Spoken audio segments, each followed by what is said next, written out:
I used to train this dude. Uh, I won't say his name because he probably watches the video. I used to train this guy when I owned my own gym. Decided to open up a gym at my house, and when I opened up this gym at my house, I had like a 20 by 14 foot garage, pretty big garage, but I don't know the dimensions of the garage, but anyways, the garage went up.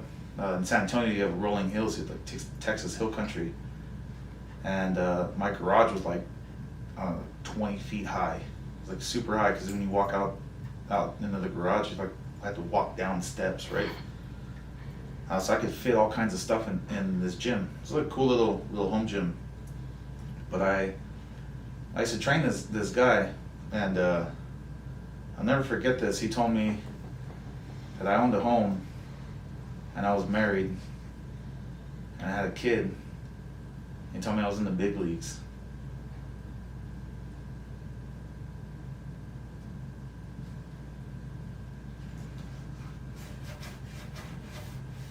To this day, with this company, and the way I run this company, I tell everybody who works here that they're in the big leagues. And I take it serious, very, very serious. I don't think it gets as serious as being in the big leagues or being a pro, right? And anyways, this guy I trained, his dad was a salesman, and man, he had a sweet car, like it was like this really nice Mustang, and it wasn't just like your normal, like it wasn't your normal El Paso Mustang, like it was like a really, really nice car, and his old man had the same style of Mustang, but like 40 years earlier, and in super pristine condition, and when he had told me about the big leagues, it was when I was having trouble in my marriage at the time. And he talked about me being in the big leagues because I was married, I had a kid, and I owned a home. And he would tell me these stories about his old man and how when he was growing up, his old man was a salesman. And one of the best salesmen, I can't even remember the company that he worked for. He didn't own his own business, but he was a salesman. And his dad would reference being in the big leagues because his dad owned a home. He had a kid. And he didn't own a business, but he was like one of the top salesmen in this massive, massive sales organization, this company. And I remember him telling me these stories about his dad, and his dad had to make a decision at the time on whether or not he was going to settle and just take a job that he could have and be around his family every day, or if he was going to take this sales position that he's in and was in through his whole life, and be able to, him taking this job was going to allow him to afford some massive opportunities for his children. And I mean, think about that. What would you do? You work from home, or you work local and take the safe job, the safe route? You take that job, and then your son gets, or your daughter gets accepted into Yale or Rice, or doesn't, and comes up with this groundbreaking thing that's could be massive, and needs like $1 million loan and the bank laughs, and you can't provide that, but you were there for every graduation, for every practice, for every game. Or you take the opportunity and maybe live on the road and miss some things. What would you do?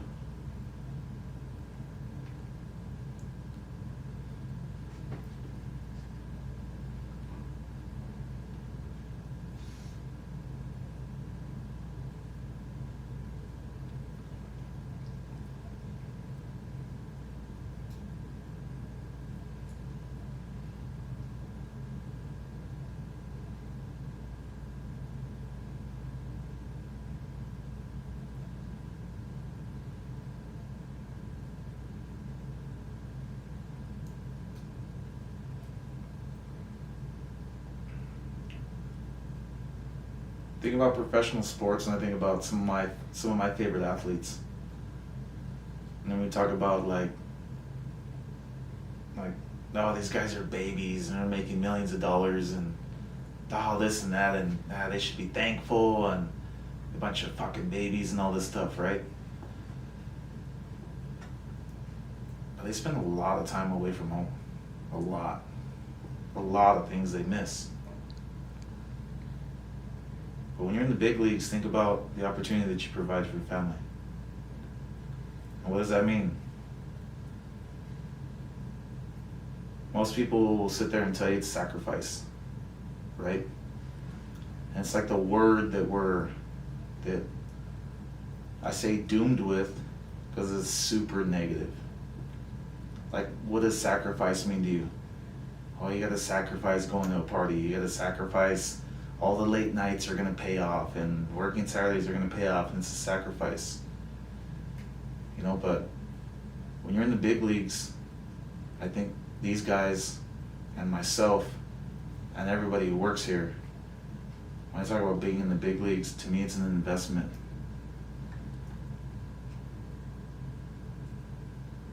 I think what you sacrifice really is time.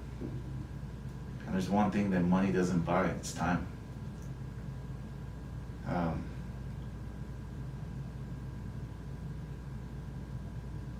So the investment that you make, or that time that you sacrifice, it's not a sacrifice, but it's an investment. And I think about it as an investment because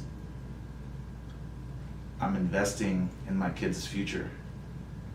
And when I think about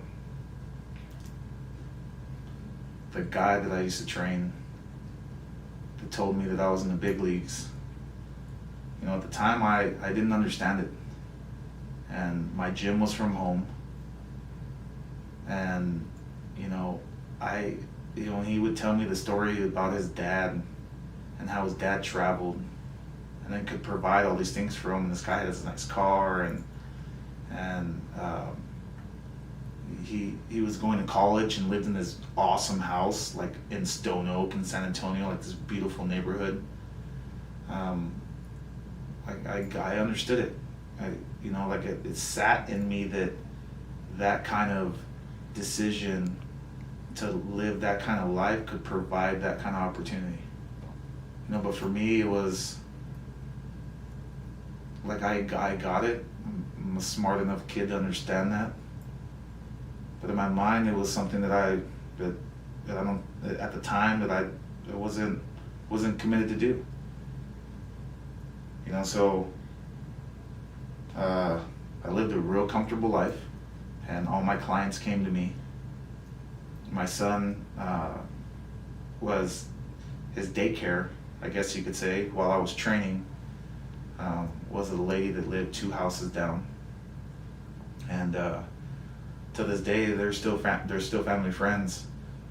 But it was easy. It wasn't uncomfortable, and I made enough to buy the, and I think it's disrespectful to say entry-level house, but I made enough to buy a small home, and it was comfortable. It was. But if I continued on that path, if my son ever gets, or my daughter ever gets accepted at Yale, or needs a $1 million loan, or wants something outside of going to community college, or hopefully getting a full ride, and how competitive that may or may not be, but I was going to be limited on what I could provide.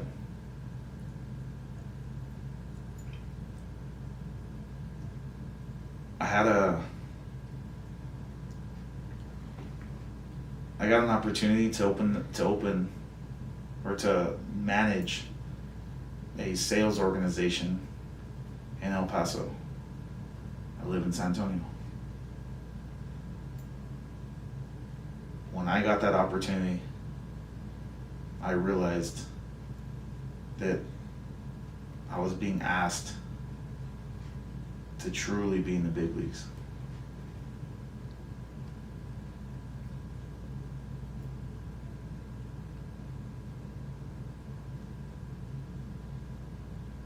I know my skill sets.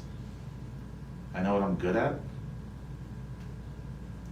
And as comfortable as I was a big fish in a small, small pond.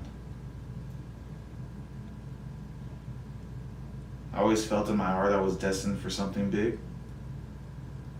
I always in my heart knew that I thought I was going to be in the big leagues like in baseball. Right? Like to me that was what it was. And I had the opportunity to play baseball in college and I didn't take it. It wasn't my calling. One of my strongest skill sets or asset traits that I have is my intuition. And it was something that I turned down at the time because it just wasn't for me. But when I got that call and I got that opportunity, I knew that there was an opportunity in front of me where I was going to have to invest a lot of time and I was going to be away a lot. But it was going to open and provide opportunities for my kids that I wasn't going to be able to do comfortable at home and waiting for all my clients to come to me.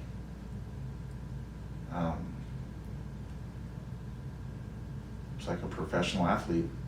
I was being asked to be away for at least half of the time.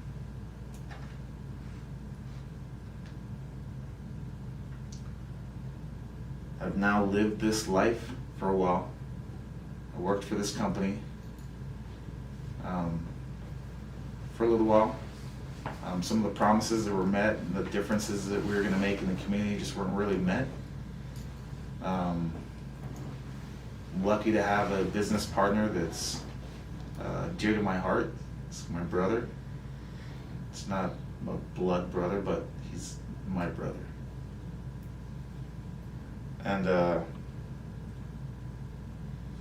when things kind of went south with that big league job, it's like getting traded. But not being traded, we decided to open up our own company. But that company wasn't in where my home was in San Antonio. It was in El Paso. It was still away.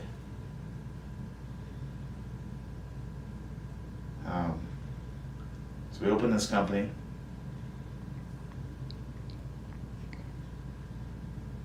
And I've been on the road for a long time.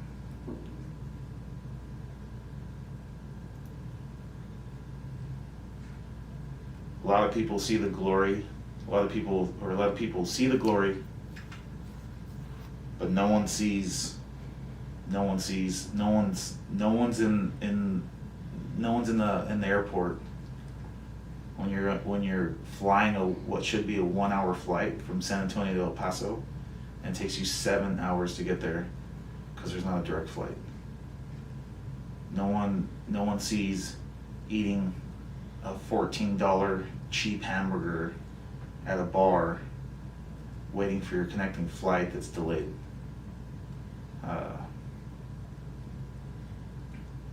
Most people don't know what it's like to buy a really nice suitcase, because a suitcase is like your closet. People don't understand that.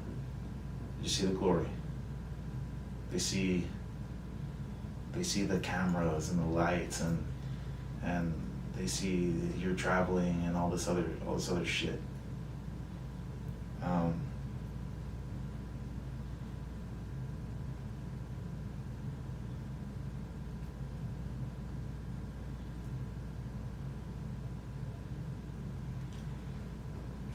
When I grew up, I used to have a lot of nightmares. Like a lot when I was growing up. It was weird. Like I just had nightmares, right? I was it's kind of a chicken shit, I would say. It's kind of a little scaredy cat. But as an adult, I still have nightmares. But the nightmares have changed.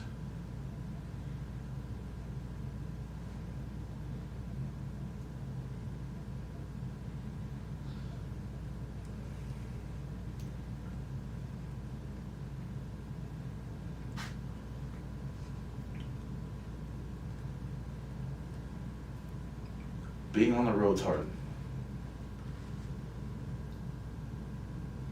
You wake up in the middle of the night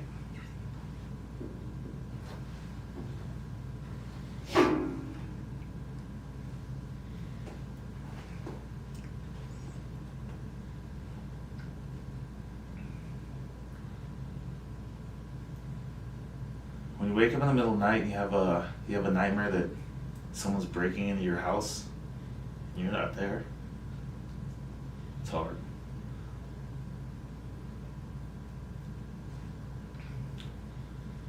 I had a dream last night, and the nightmare is usually that it's someone's breaking in and I'm not there.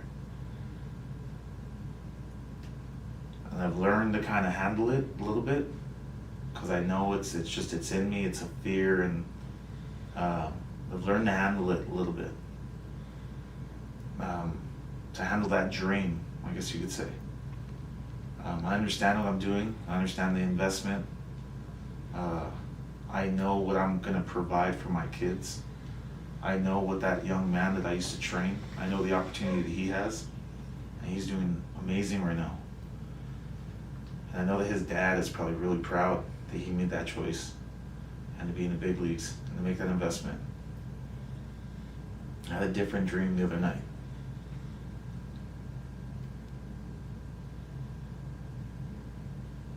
It was the first time I had this dream. It was a new nightmare.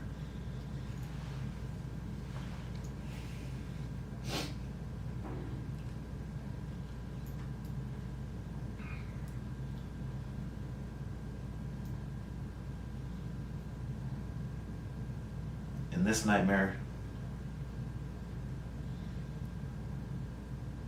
I had gone home. I'd taken what should be a 1-hour flight. It took 7.5 hours. Left here in my really nice suitcase. And jumped on a flight, ate a cheap ass hamburger. It was way overpriced. And when I got home, my daughter was 14. She had grown by like 9 years. Overnight. And it was the oddest thing to see that. But what made it a nightmare was that when she saw me, she didn't recognize me.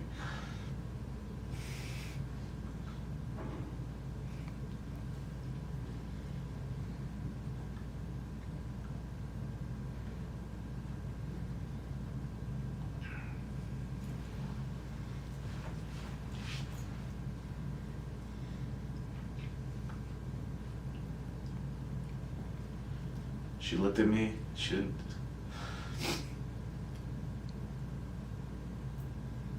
looked at me and she didn't know who I was.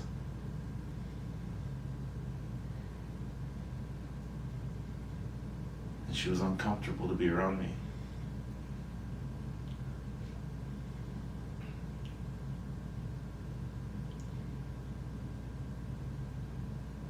But it's just a nightmare.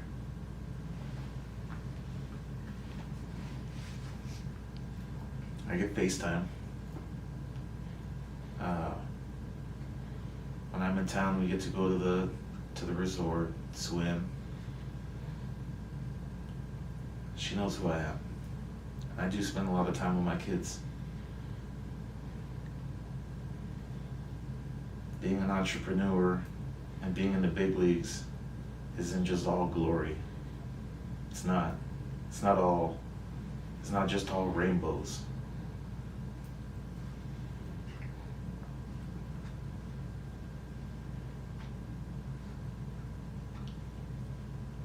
You pray for rain, you gotta deal with the mud. That's the mud.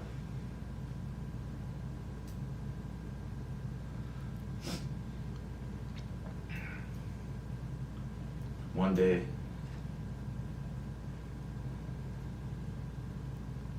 my kids will watch this.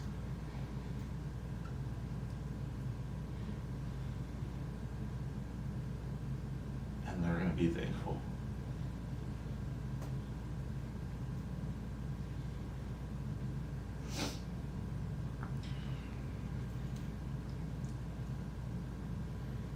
And I like to think that it's because Daddy dealt with the mud so they can dance in the rain.